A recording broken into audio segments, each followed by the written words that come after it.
Is your engine acting like it's lost its sense of direction? A P0107 code can turn a smooth commute into a stressful ordeal fast. But before you start throwing money at random parts, stick around. I'm going to show you the real cause and a simple fix that could save you a fortune. Welcome to Car Care Fix, where we expose car myths, reveal hidden problems, and show you the smartest ways to keep your vehicle running like new. What is AP0107 code?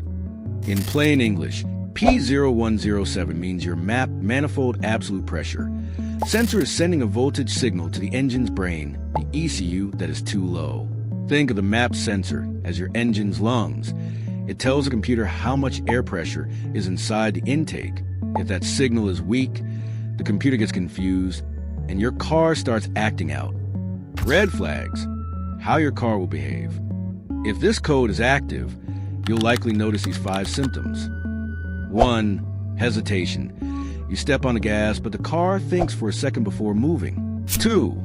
Rough idle. The engine vibrates or shakes while you're sitting at a red light. 3. Frequent stalling. The air-fuel mix is so off-balance that the engine just gives up when you stop. 4. Power loss. You'll feel like you're towing a lead weights when trying to accelerate. 5. Poor fuel economy.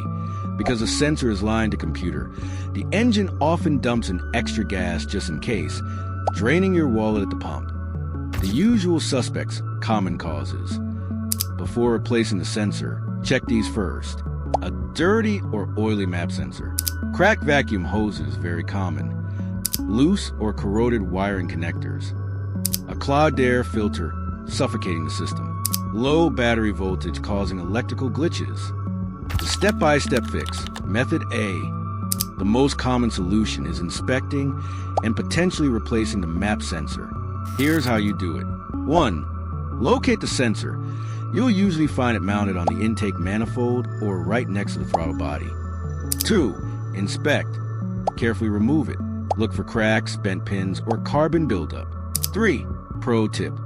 If the sensor looks okay but dirty, you can try cleaning it with specialized mass airflow or electronic cleaner.